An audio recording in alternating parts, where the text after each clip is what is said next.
Hello students, hello everyone, welcome to make it easy skill.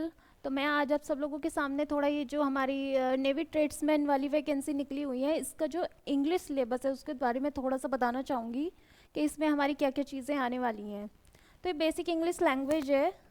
Basic मतलब ये सब चीज़, noun, pronoun, adjective, adverb, ये सब जितनी चीज़ें होती हैं वो सब बेसिक इंग्लिश लैंग्वेज में ही आती हैं। आर्टिकल्स, डिटरमाइनर्स, ये सब बेसिक इंग्लिश लैंग्वेज में ही आते हैं। वोकेबलरी में आपके words meaning, words opposite, one word substitutions, antonym, synonyms, ये सब इसी में ही आएंगे, ये सब इसी में ही आएंगे वोकेबलरी में।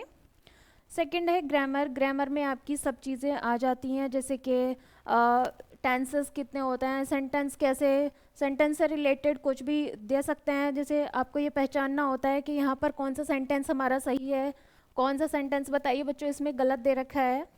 सेंटेंस स्ट्रक्चर, सेंटेंस स्ट्रक्चर में आप पहचानेंगे, वो आपको कुछ भी पूछ सकता है कि यहाँ पर बताइए कि यहाँ पर क्या ये यहाँ पर नाउन जो है वो सही है, कि प्रीपोजिशन नाउन से कहाँ आता है, बाद में आता है, पहले आता है।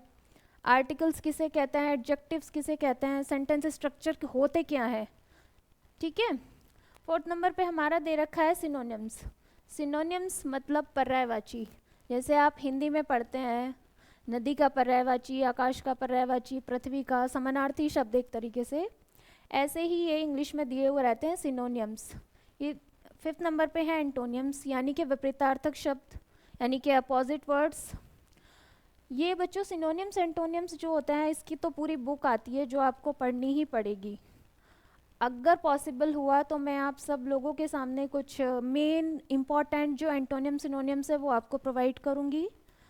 कुछ मेन टॉपिक्स एंटोनियम सिनोनियम्स के उसको पीडीएफ भी आपको दी जाएगी। अदरवाइज़ अगर टाइम रहा तो मैं यहाँ आपको कुछ इंपॉर्टेंट एंटोनियम सिनोनियम्स लिखवाऊंगी ताकि आपको वो याद भी हो जाए एग्ज़ाम के अकॉर्डिंग।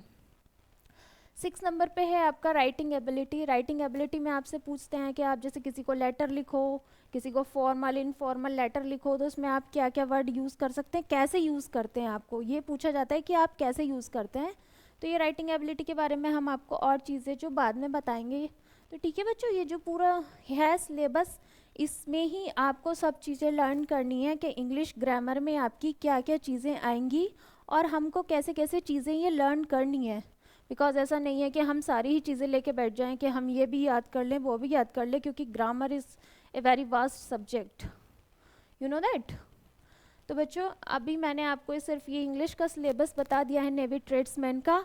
आई होप सो कि आपको ये सब चीज़ें अभी तो समझ में आ रही होंगी कि आपके एग्ज़ाम में क्या क्या चीज़ें आएंगी, और ये तो बेसिक चीज़ें होती हैं जो हमें समझनी होती हैं, ठीक है बच्चों।